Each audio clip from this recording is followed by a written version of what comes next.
ॐ तव कथामृतं तप्तजीवनं कविभिरीडितं कल्मषापहं श्रवणमङ्गलं श्रीमदाततं भुवि गृह्णन्ति ये भूरिदा जना।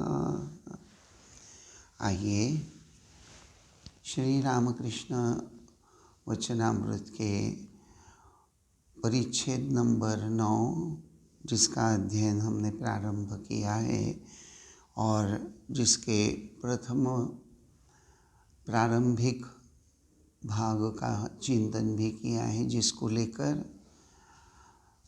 जो श्री रामकृष्ण देव के दिव्य वचनों से समाप्त होता है, जहाँ श्री रामकृष्ण कहते हैं हृदय में ईश्वर हैं, यह समझने पर सब कुछ छोड़कर व्याकुल हो उसे पुकारने की इच्छा होती है।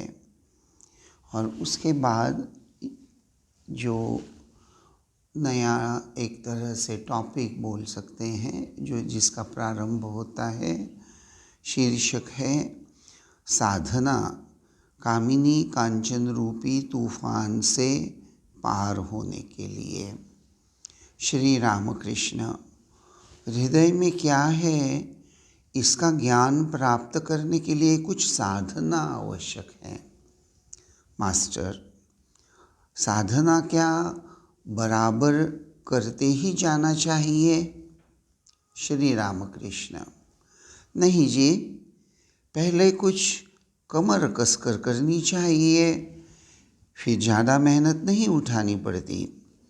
जब तक तरंग, आंधी, तूफान और नदी की मोड़ से नाव जाती है, तभी तक मल्लाह को मजबूती से पतवार पकड़नी पड़ती है। उनसे पार हो जाने पर फिर नहीं। जब वह मोड़ से बाहर हो गया और अनुकूल हवा चली, तब वह आराम से बैठा रहता है, पतवार में हाथ भर लगाए रहता है। फिर तो पाल टांगने का बंदोबस्त करके आराम से चिलीम भरता है। कामिनी और कांचन की आंधी तूफान से निकल जाने पर शांति मिलती है। और श्री रामकृष्ण देव की यह बात यहीं समाप्त होती है। उसके पश्चात आगे का जो शीर्षक आता है, श्री रामकृष्ण तथा योग तत्व, योग भ्रष्ट योगावस्था, निर्वात निष्कंपिमव प्रदीपम, योग के विघ्न, निर्वात निष्कंप पमिव प्रदीपम।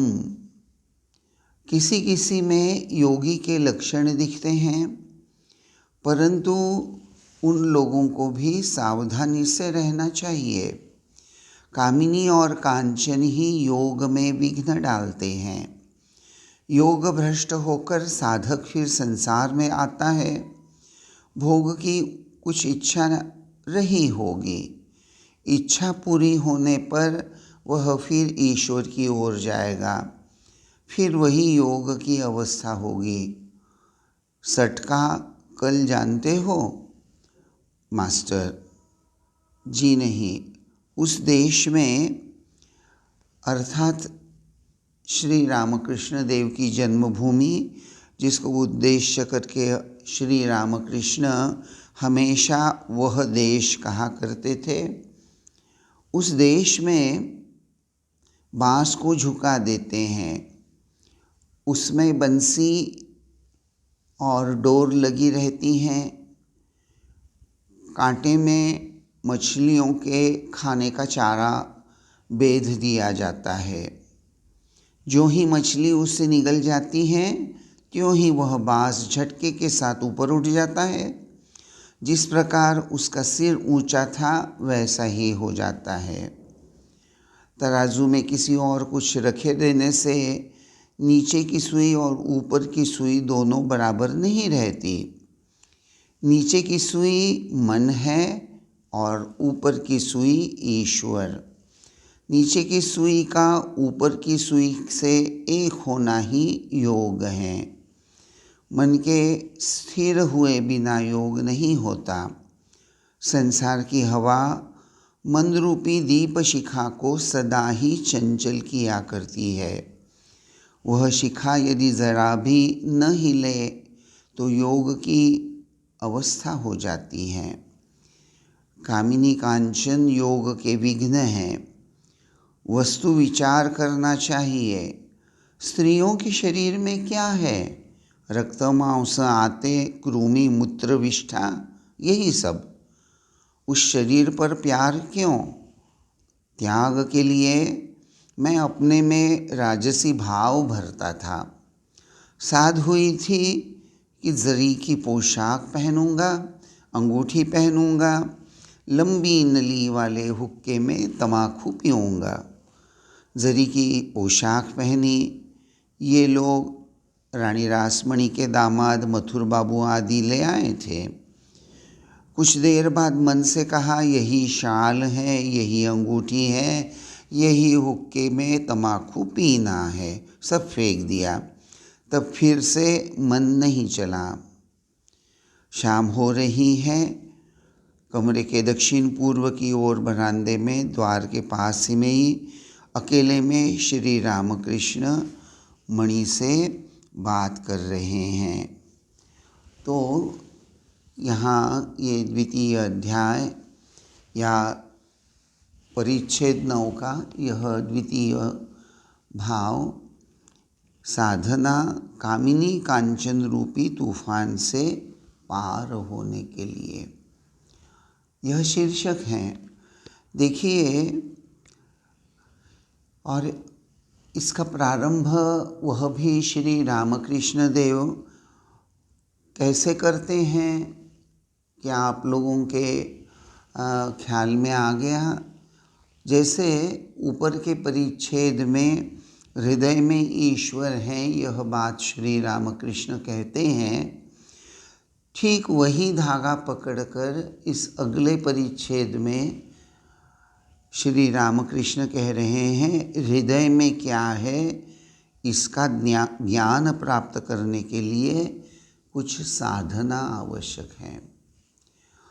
देखिए, यहाँ से श्री रामकृष्ण देव पहले हृदयस्थ ईश्वर की बात छेड़ते हैं और उसके बाद हृदय में बसे हुए ईश्वर को प्राप्त करने के लिए साधन भजन की आवश्यकता है, यह बात बड़ी स्पष्ट रूप से बोल देते हैं। देखिए, बहुत से लोग मिराकल्स की भी कभी कभी अपेक्षा रखते हैं। बहुत बार ऐसे होता है कि लोग आते हैं, भक्त लोग आते हैं, बड़े अच्छे लोग हैं, साधन भजन कर रहे हैं, लेकिन निराश, और आने के बाद वार्तालाप के दौरान बोलते हैं, महाराज गुरु से मंत्र दीक्षा प्राप्त करके इतने साल हो गए, जप कर रहा हूँ, ध्यान कर रहा हूँ, लेकिन कुछ नहीं हुआ, कुछ नहीं होता, क्या हो गया है। अलग अलग प्रकार से ये मन की बातें बोलते हैं। उनकी बातों को सुनकर बहुत बार यही महसूस होता है कि निश्चित रूप से, जैसे श्री रामकृष्ण एक बड़ा सुंदर उदाहरण दिया करते थे कि भाई मटकी से जल लेकर आना है, झरने से जल भर कर ले आना है मटकी में, तो उस मटकी में अगर छेद है तो पानी कैसे वहाँ रहेगा? जो छेद है वहाँ से पानी तो घर तक पहुँचने पहले ही निकल जाएगा। अर्थात श्री रामकृष्ण देव का कहना यही कि जब तक उस मटके को, वह जो छेद है उसको जब तक हम बंद नहीं करते, तब तक हमारे जो पानी भरने का प्रयास है जैसे विफल हो जाता है। उसी तरह हम मन से चाहते भी हैं कि भगवत प्राप्ति हो, साधन भजन के रूप में जब ध्यान भी करते हैं, लेकिन उसमें कोई नियमितता नहीं होती, कोई अनुशासन नहीं होता। उसी के साथ साथ बहुत बार जब जप करते हैं तो उसमें तन्मयता नहीं होती, एकाग्रता नहीं होती। गुरु को वचन दिया है, बस वह निभाने की दृष्टि से 108 बार जप कर लिया। एक बार एक भक्त ने आकर हमसे कहा, काफ़ी लगभग 60-65 साल की उम्र रही होगी। उन्होंने आकर हमसे पूछा, महाराज 108 बार जप करना भी मेरे लिए संभव नहीं हो रहा है। मैंने कहा क्यों, क्या बात है, आपको 108 बार जप करने के लिए हार्डली 4 मिनट 5 मिनट लगेंगे। तो बोले नहीं महाराज वो नहीं होता। यानी मैंने कहा देखिए, आपको ही ये तो खोजना पड़ेगा कि नहीं होता बोल देने से बात तो बनेगी नहीं। छोड़ दीजिए, फिर भगवत प्राप्ति की स्पृहा भी छोड़ दीजिए। आप भगवान का भजन नहीं करेंगे, भगवान का नाम लेने के लिए आपके पास समय नहीं है, दुनिया भर के संसार के काम करने के लिए आपके पास समय है। लेकिन जिस भगवान ने, जिसकी कृपा से हमें 2 जून खाना प्राप्त हुआ है, हमारे सर पर छत है, समाज में प्रतिष्ठा है, बहुत कुछ, यह सब उस भगवान का दिया हुआ है। लेकिन उसका स्मरण मनन करने के लिए हमारे पास समय नहीं है। वह भक्त कहने लगे, महाराज 11 बार करूं तो हो जाएगा। मैंने कहा आपके गुरु ने 11 बार करने के लिए कहा है क्या? बात यह है, ये जो मैंने अभी आपको कहा कि हृदय में क्या है, इसका ज्ञान प्राप्त करने के लिए कुछ साधना आवश्यक है।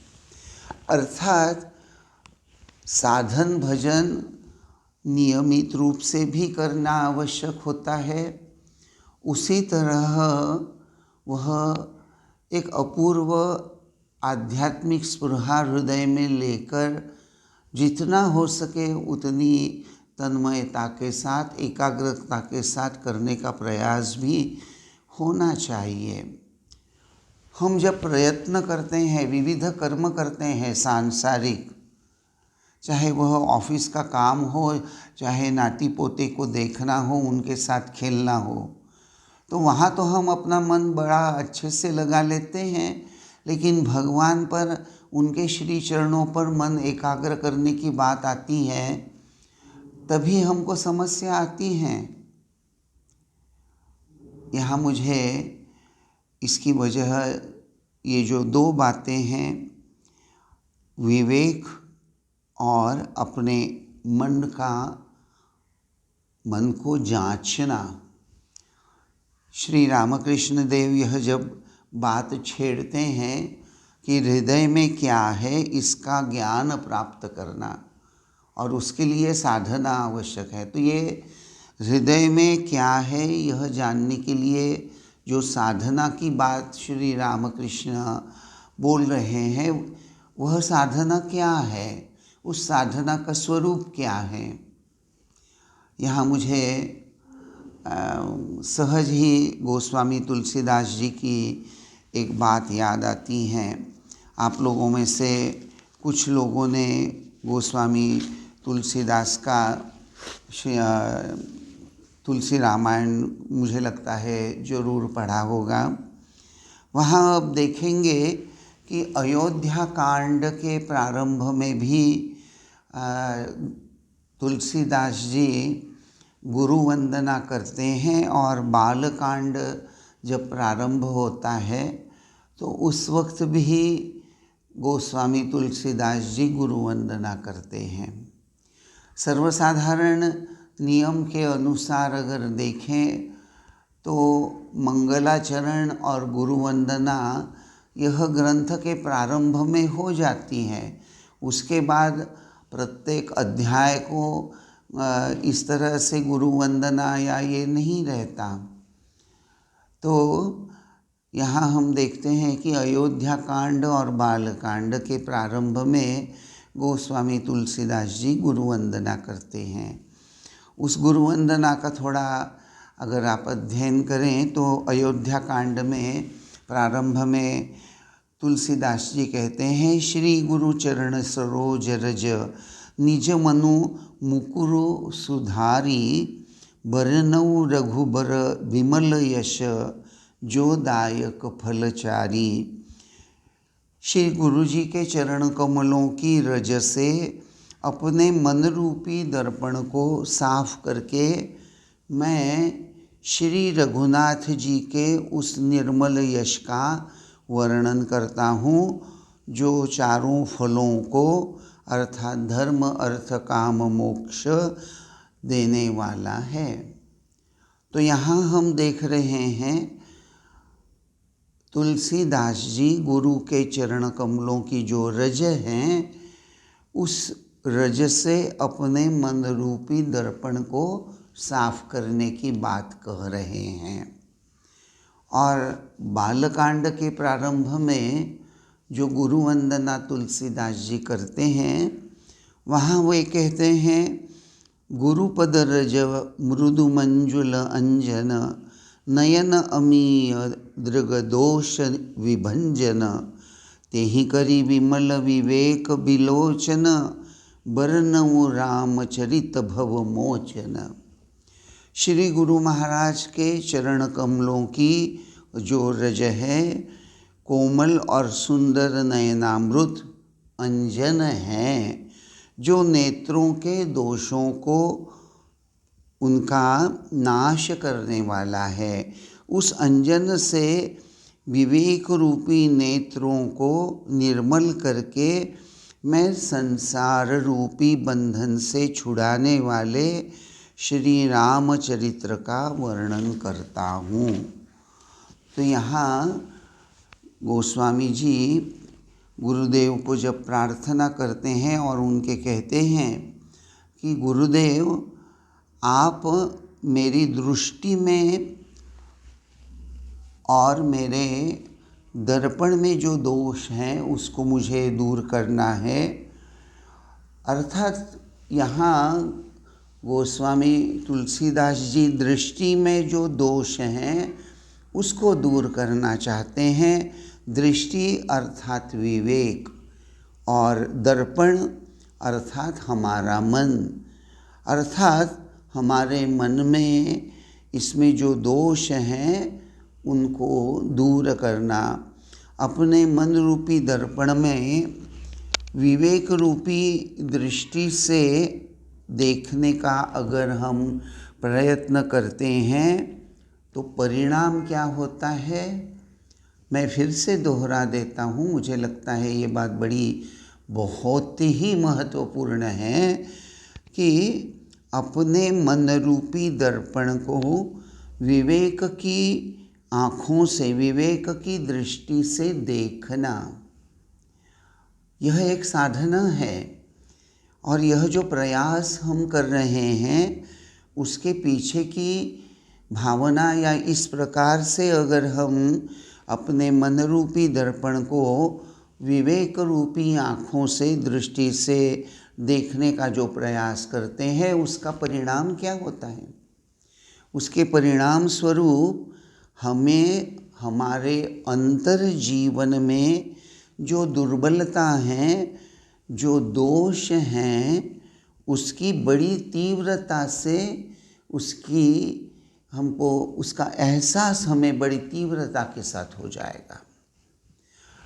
अपने हृदय में जो अंतर जीवन में, अंतर जगत में जो दुर्बलताएं हैं, जो दोष हैं, वीकनेसेस, जो दोष हैं, जब तक वह हम जानेंगे नहीं और उसके प्रति तिरस्कार की भावना, उसको छोड़ने की भावना अगर हृदय में अगर हम प्रबल बनाते नहीं हैं तो परिणाम हम अपने हृदय में वो जो दोष हैं वह कभी दूर करने में सफल नहीं होंगे। और हृदय में जो दुर्बलताएं हैं, दोष हैं, वे अगर दूर नहीं होते तो हमारा हृदय में क्या है, इसका जो ज्ञान अर्थात हृदयस्थ ईश्वर को पहचानना, देखना, ये जो भावना है कि मेरे हृदय में ही ईश्वर हैं, मैं अपने हृदयस्थ ईश्वर की अनुभूति, उसका अनुभव करना चाह रहा हूँ, यह भावना हमारे अंतःकरण में तेजस्वी नहीं होगी। और परिणाम क्या होगा? परिणाम तो यही होगा ना कि साधन भजन में हमारी रुचि ही नहीं आएगी, हमारी रुचि ही नहीं आएगी। तो भाई दोनों बातें हैं, ये जो अंतर जगत में झांक कर जब हम देखते हैं तभी हमें हमारे संस्कारों का, जो हमारे आध्यात्मिक उन्नति में, भगवत प्राप्ति के ध्येय में बाधा स्वरूप हैं। देखिए, शास्त्र यह बार बार कहता हुआ नज़र आता है कि जीव जो है वह सच्चिदानंद स्वरूप हैं, लेकिन अपने सच्चिदानंद स्वरूप को भूलकर जीव जो हैं वह क्या हो गया है, अज्ञान के बंधन में, इग्नोरेंस के बंधन में वह इस कदर अटक गया है और उससे वह निकल नहीं सकता। विषयों का चिंतन करने की जन्म जन्मांतर से जीव को आदत हो गई है। ये दोनों बातें हैं, जन्म जन्मांतर से हमारे जैसे सामान्य जीव जो इस देह को सत्य पकड़ मानकर इस देह के आधार से सुख खोजने के प्रयास में सांसारिक बातों की ओर, विषयों की ओर दौड़ते हैं और परिणाम स्वरूप हम ही हमारे बंधन का, उसके निर्मिति का निमित्त बन जाते हैं। यहाँ निश्चित रूप से आपके मन में विचार आया होगा कि ये बंधन क्या है, बंधन क्या है। देखिए, रामकृष्ण संघ के एक ज्येष्ठ सन्यासी जब हमें कुछ बातें समझा रहे थे तो उस वक्त भी यही प्रश्न आया था। हम लोगों ने ही, वह बड़े बहुत सीनियर, तो हम लोगों ने ये प्रश्न किया था कि महाराज, हृदयस्थ ईश्वर को, उसकी अनुभूति हमें क्यों नहीं होती? भगवान इतने नज़दीक हैं हमारे अपने। हर इंसान की दृष्टि आप देखिए, आप अपना जीवन जरा देखिए, कोई भी वस्तु अगर आपसे कोई पूछे कि अरे ये घड़ी किसकी है, तो आप झट अपना हाथ अपने छाती पर रखकर, हृदय पर रखकर कहेंगे ये मेरा, ये घड़ी मेरी है। हर व्यक्ति, आप ही नहीं, मैं भी अगर मुझसे भी अगर आप पूछे कि महाराज ये आपके सामने टेबल पर रखी हुई किताब, तो झट से हृदय पर हाथ रखते हुए मैं कहूँगा ये मेरी है, ये मेरी है, ये मेरी है। अर्थात हृदय पर हाथ रखकर बाह्य वस्तु जो हमारे पोजेशन में है उसको हम बार बार यही कहते हैं कि वह मेरी है, लेकिन सिर्फ अक्सर हमारा हाथ उस वक्त हमारे हृदय पर रहता है। क्यों? क्योंकि हृदय से ही उस वस्तु को हम अपना मान रहे हैं, उस पर हमारी प्रीति जड़ी हुई है। तो हमारी प्रीति इस देह से जुड़ी हुई हैं, हमारी प्रीति इस सांसारिक वस्तुओं के साथ जुड़ी हुई है, हमारा मन इन सभी बातों पर आसक्त है और सुख की प्राप्ति की भावना से लालायित हम बाह्यतः इस संसार में जो जो वस्तु हैं उसकी ओर भाग रहे हैं। देखिए, सर्वसामान्य मनुष्य के लिए ये जो दृष्टि की बात मैंने तुलसीदास की आपको बताई कि हमारी दृष्टि विवेक से विवेक रूपी अंजन लगाकर तेजस्वी नहीं हुई है। हमने अभी तक विवेक रूपी अंजन आँखों को नहीं लगाया है और इसीलिए ये संसार हमें सत्य प्रतीत होता है और इस संसार की प्रत्येक वस्तु जो है जिसके द्वारा हमें आनंद प्राप्त होगा, यह भावना बड़ी सतीश होती है ना। आप जरा आपका खुद का जीवन झांक कर देखिए, तब पता चलेगा आपको कि ईश्वर प्राप्ति की भावना हमारे अंतःकरण में उतनी प्रज्वलित नहीं है जितनी हमारे शब्द स्पर्श रूप रसगंध के द्वारा इस सांसारिक वस्तुओं को पकड़कर सुख प्राप्ति की भावना वह जितनी प्रबल है, वह अगर दोनों की तुलना आप करें, हमारे हृदय में ही ईश्वर प्राप्ति की भावना भी है और हमारे हृदय में ही इस संसार को और संसार में ये जो विविध विषय फैले हुए हैं यह सत्य है और इसके द्वारा मैं अपने शरीर के द्वारा शब्द स्पर्श रूप रस गंध अपने ज्ञानेंद्रिय द्वारा अपने कर्मेंद्रिय द्वारा मैं इस सब का आनंद प्राप्त करने में सफल हो जाऊंगा। यह भावना भी हृदय में है, यह ध्येय हमें बहुत प्रिय है। तो यह जो बात है, यह जो संसार को लेकर देह को लेकर यह जो एक ममत्व बना हुआ है, महत्व बुद्धि बनी हुई है, सत्य तो यही है कि यही एक प्रकार का बंधन है। अक्सर और एक प्रश्न यहाँ मैं आपके सामने रखना चाहूँगा। यह बात भी मैंने एक बहुत सीनियर सन्यासी महाराज से सुनी थी।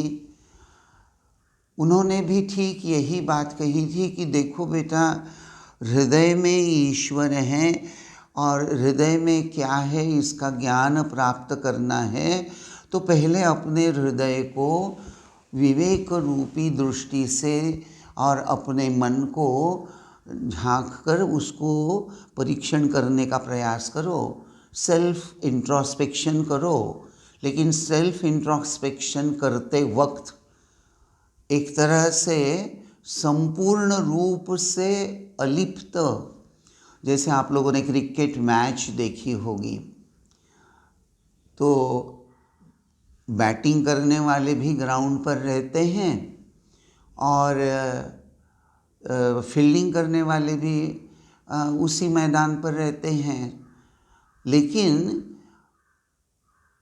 बैटिंग करने वाला आउट हो गया या नहीं, यह निर्णय वहाँ वो जो अंपायर होता है वह करता है। तो अंपायर ऐसा ऊपर हाथ उठा देता है, आप लोगों ने ज़रूर क्रिकेट मैच देखी होगी। तो ठीक उसी तरह महाराज भी हमसे कहने लगे कि विवेक की दृष्टि से मन रूपी दर्पण को इंट्रोस्पेक्शन करके जरा देखोगे तब तुम्हारे अंतर जगत में छुपे हुए बहुत से ऐसे कुसंस्कार जो आध्यात्मिक उन्नति में बाधा स्वरूप हैं उसकी जानकारी तुम्हें होगी। लेकिन यह दोष हैं, डोंट जस्टिफाई योर दोषा। देखिए, यह बात बड़ी इम्पॉर्टेंट है। हम बहुत बार हमारे दोष जो हैं उसको पहचान तो लेते हैं, but we try to justify our mistakes, our weaknesses. हम अपने दोषों को मानते तो हैं, लेकिन हम बोलते नहीं भाई वो तो ऐसा रहेगा ही, इत्यादि इत्यादि। अर्थात उसको स्वीकार कर लेते हैं, लेकिन उसको त्यागने की भावना से, उससे पूरी तरह से छुटकारा पाने की तीव्र आकांक्षा हम हृदय में पोषण नहीं करते, तो भाई पूरब की ओर चलने का प्रयास ही नहीं कर रहे हैं, कदम उठा ही नहीं रहे हैं, तो आगे जाएंगे कैसे और पश्चिम छूटेगी कैसे। तो इसीलिए यह जो आत्म परीक्षण करके जब हम देखेंगे तब कहीं बहुत सारी बातें हमें समझ में आएगी। और शास्त्र यह बार बार कहता चला आ रहा है कि अनंत काल से जैसे जीव ये जो जन्म मरण के चक्र में अटका हुआ है, उसका मूल कारण अज्ञान है, और अज्ञान के परवश इस संसार को सत्य मानकर, इस देह के साथ एक रूप होकर, देह को अनन्य साधारण महत्व देकर, तो क्या देह को महत्व नहीं देना चाहिए?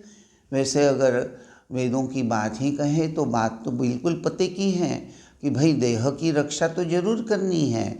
शरीरम आद्यम खलु धर्म साधनम, इस देह की उपादेयता निश्चित रूप से है, लेकिन अगर यह देह उसको सुदृढ़ बनाए रखकर उसको हम भगवत प्राप्ति की इच्छा से परिचालित अगर करते हैं, इस्तेमाल अगर करते हैं तो, और भोग विलासिता के लिए भी सुदृढ़ शरीर की आवश्यकता होती है।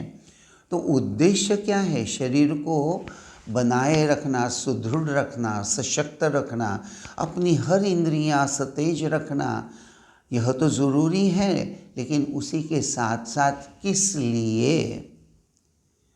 अर्थात भोग सुख के लिए यह भावना प्रबल अगर है तो निश्चित रूप से शास्त्र यही समझाता है कि भाई अभी तुम्हारा समय नहीं आया।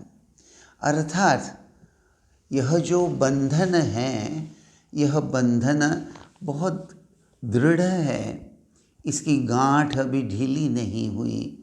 बहुत बार लोग यह प्रश्न करते हैं कि महाराज ये बंधन यह सुनते आए हैं, सभी संत महात्मा की बातों में भी यह बात आती है।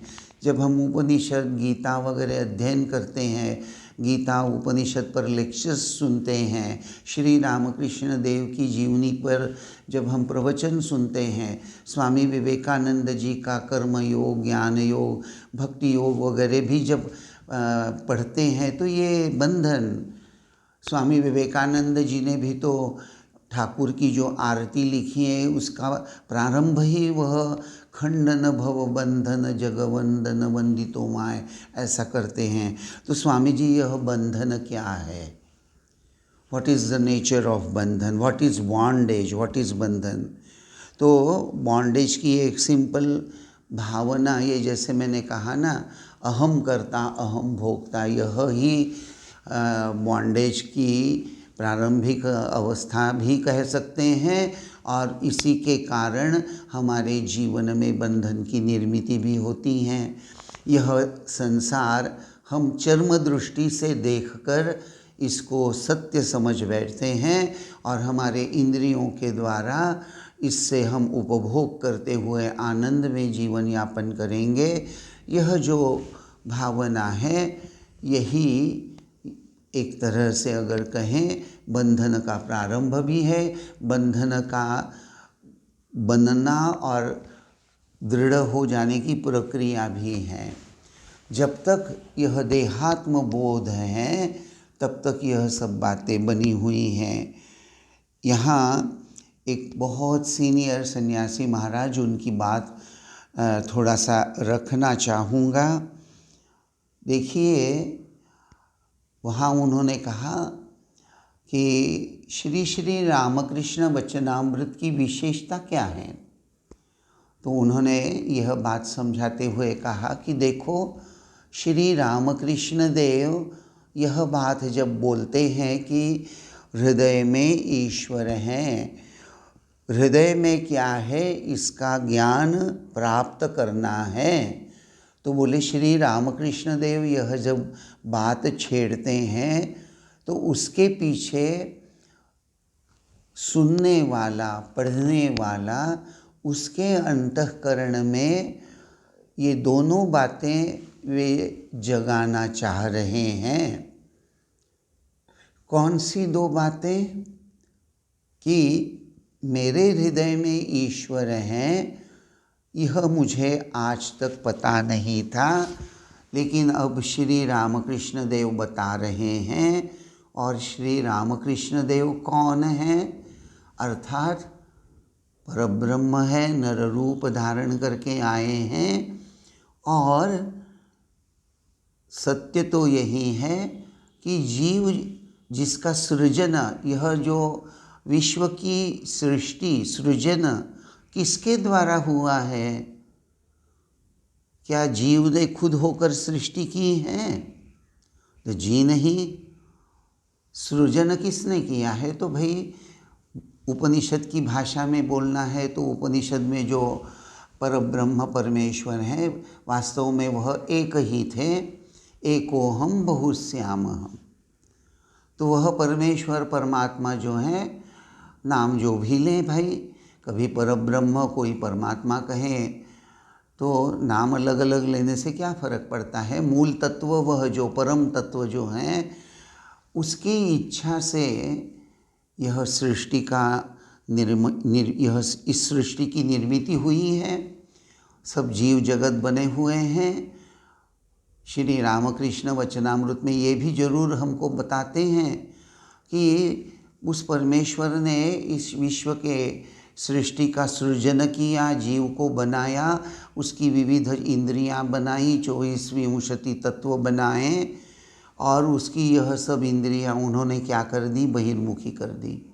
यह सब वर्णन श्री रामकृष्ण देव ही हमको वचनामृत में समझाते हैं। लेकिन याद रखना है, श्री रामकृष्ण देव की वाणी यानी भगवत वाणी है। भगवान जीव को नर रूप धारण करके बंधन से कैसे रिहाई प्राप्त करनी है, उसका मार्ग बता रहे हैं। क्योंकि भगवान के अंतःकरण में जीव को मुक्त करने की स्पृहा बड़ी तेजस्वी हो गई है। और ये हमारे लिए बड़ा ही फायदे वाला भाग है।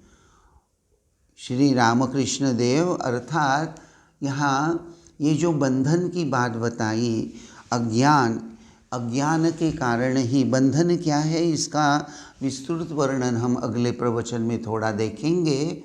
लेकिन यहाँ मैं बस इतना ही कहकर आज के प्रवचन को विराम देता हूँ कि हम ये जो बंधन में हैं, स्वामी यतीश्वरानंद जी महाराज कहा करते थे, bondage is there because of the divine will and not of man's choice, and it is only the divine will that can eradicate it। अर्थात हम सभी जो बंधन में हैं, उसके पीछे तो भगवान की इच्छा है, और उनकी कृपा से ही, उनकी इच्छा से ही हम मुक्त भी होने वाले हैं। तो आज बस यहीं रुकते हैं। तो अगले प्रवचन में हम जरूर इस बात को लेकर विस्तृत चिंतन करेंगे। ओम शांति शांति शांति ही। हरि ओम तत्सत। श्री राम कृष्णार्पणमस्तु।